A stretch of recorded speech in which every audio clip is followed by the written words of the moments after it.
Hello everyone and welcome to Vijayar life tech channel.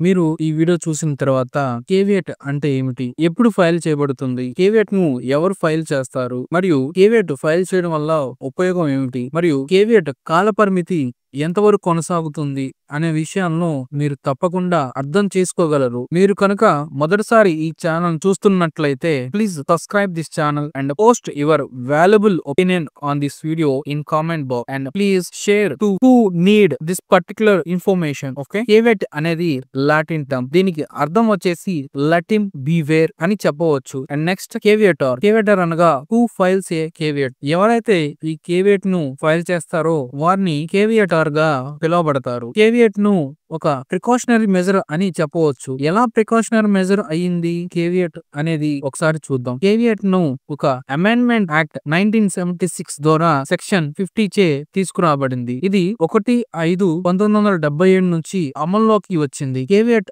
అనగా ఒక వ్యక్తి కోర్టుకి ఒక అప్లికేషన్ ద్వారా నోటీస్ అందజేయడం. ఎటువంటి అప్లికేషన్ అది? కోర్టు తనపై చర్యలు కానీ లేదా మినహాయింపు తనకి వ్యతిరేకంగా వేరొక వ్యక్తులకు ఇవ్వదలిచిన కోర్టు వాదనను విన్న తర్వాత మాత్రమే పాస్ చెయ్యమని, మరియు తనపై సూట్ ఫైల్ అయినట్లయితే కోర్టు నోటీస్ ద్వారా అతనికి తెలియచేయమని ఒక అప్లికేషన్ ద్వారా కోర్టుకి తెలియచేయడం. దీన్ని మనం కేవియట్ అప్లికేషన్ అని చెప్పవచ్చు. ఇక్కడ ఒకసారి ఎగ్జాంపుల్ చూద్దాం. ఇక్కడ పెద్ద ఉమ్మడి కుటుంబం ఉంది చూడండి. వీరికి ఒక ప్రాపర్టీ కూడా ఉంది. ఏ మరియు బి ఇద్దరు వ్యక్తులు ఉన్నారు ఆ కుటుంబంలో. ఏ మరియు బి కి ఆ స్థలంపై డిస్ప్యూట్ ఉంది. ఏ అనే వ్యక్తి ఆ స్థలంలో హౌస్ ని కన్స్ట్రక్ట్ చేస్తున్నాడు. అది బికి తెలిసి బి కోర్టులో ఏ పై ఒక సూట్ ఫైల్ చేస్తాడు. ఓకే, లాస్ట్ వీడియోలో మనం ఇంజక్షన్ ఆర్డర్ గురించి మాట్లాడుకున్నాం. మీరు ఆ వీడియో చూసినట్లయితే మీకు ఇక్కడ బి ఫైల్ చేసిన సూట్ లో ఏం జరుగుతుందో తెలుస్తుంది. So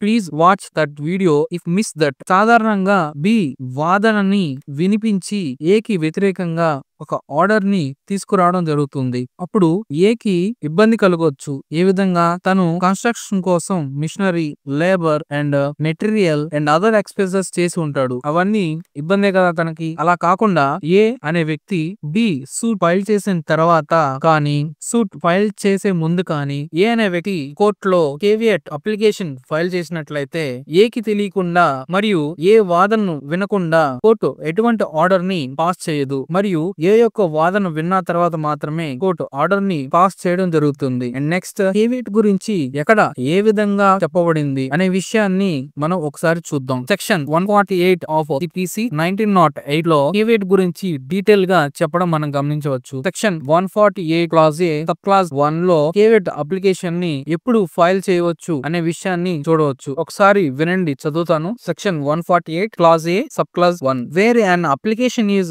expected to be made or has been made in a suit or proceeding instituted or about to be instituted in a court, any person claiming a right to appear before the court on the hearing of such application may be lodged a caveat in respect thereof. ఇక్కడ ఏం చెప్తున్నాడు? కోర్టులో ఒక వ్యక్తిపై ఎక్కడైనా ఒక application file అవుతుందని అనిపించినా లేదా ఫైల్ చేయబడిన ఫైల్ చేస్తున్నారని అనిపించినా ఆ వ్యక్తి కేవియట్ అప్లికేషన్ ఫైల్ చేసి తన వాదనను కోర్టుకి వినిపించే హక్కును పొందవచ్చు అనే విషయాన్ని ఇక్కడ సబ్ క్లాజ్ 1 లో చెప్పబడింది.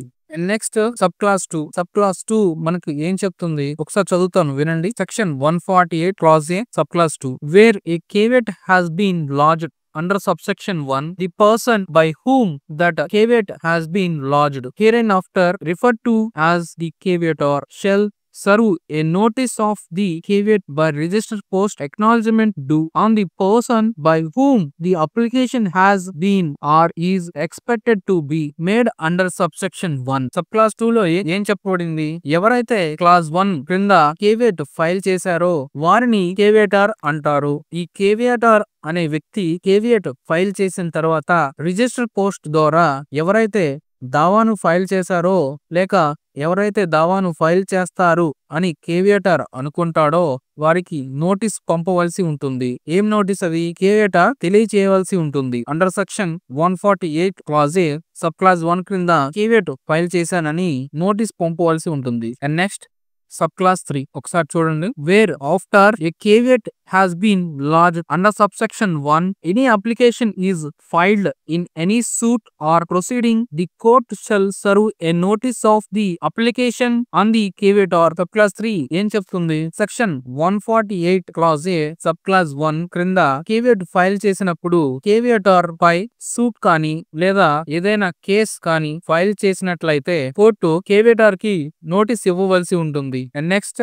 సబ్ క్లాస్ 4 ఒకసారి చూడండి. where a notice of any caveat has been served on the applicant, he shall forthwith furnish the caveator at the caveator's expense with a copy of the application made by him and also with copies of any paper or document which has been or may be filed by him in support of the application. ఎవరైతే కేవియటార్ ద్వారా notice అందుకున్న వ్యక్తి తను వెంటనే తను file చేసిన application తో పాటు ఏదైనా పేపర్ కానీ డాక్యుమెంట్ కానీ ఉన్న వాటిని తను ఫైల్ చేసిన అప్లికేషన్ ఫోటో కాపీతో పాటుగా కేవియటార్ కి పంపవలసి ఉంటుంది. అది కూడా కేవియటార్ ఖర్చులతో. ఇక్కడ ఎగ్జాంపుల్ చూడండి ఒకసారి. ఏ మరియు బి కి ఒక ల్యాండ్ పై డిస్ప్యూట్ ఉంది. అయితే బి అనే వ్యక్తి ఆ డిస్ప్యూట్ ల్యాండ్ లో కన్స్ట్రక్షన్ స్టార్ట్ చేసి ఉంటాడు. అయితే ఏ అనే వ్యక్తి కోర్టులో సూట్ ఫైల్ చేస్తున్నాడేమో అని బి కి ఒక యాంటిసిపేషన్ ఊహించి బి కేవియట్ ని కోర్టులో ఫైల్ చేయడం జరుగుతుంది. మరియు కేవియటార్ నోటీస్ పంపుతాడు ఏ అనే వ్యక్తికి. పంపిన తర్వాత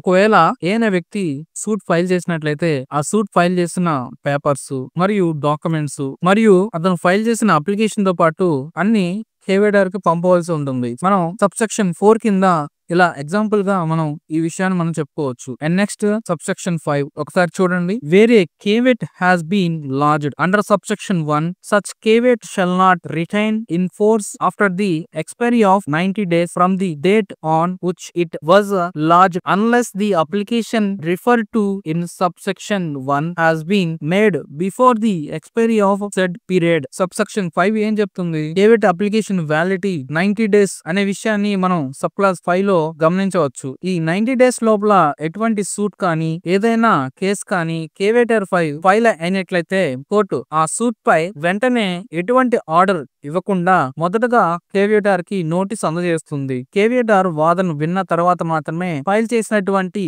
సూట్ పై చర్యలు తీసుకొనబడతాయి. అదే 90 డేస్ తర్వాత సూట్ ఫైల్ అయినట్లయితే కోర్టు కేవియటార్ కి ఎటువంటి నోటీస్ పంపదు. And next conclusion. కేవియట్ అంటే ఏమిటి? దానికి ఉన్న ముఖ్యమైన లక్షణాలు ఏమిటి? వ్యాలిడిటీ ఎన్ని రోజులు ఉంటుంది? కేవియటార్ అంటే ఎవరు అనే విషయాల్ని మనం ఇప్పటి వరకు చూసుకున్నాం. నెక్స్ట్ మీకు కనుక ఈ క్వశ్చన్స్ కి ఆన్సర్ తెలిసినట్లయితే మీ యొక్క ఆన్సర్ ని కింద కమెంట్ బాక్స్ లో పోస్ట్ చేయండి. First question, what is a caveat petition? And second question, who is caveator? And third question, caveat is governed by which section? And last, caveat application how many days is valid? వీటికి answer తెలిసినట్లయితే కింద comment box లో post చేయండి. Okay, thank you for watching. Please subscribe the channel for more legal topics.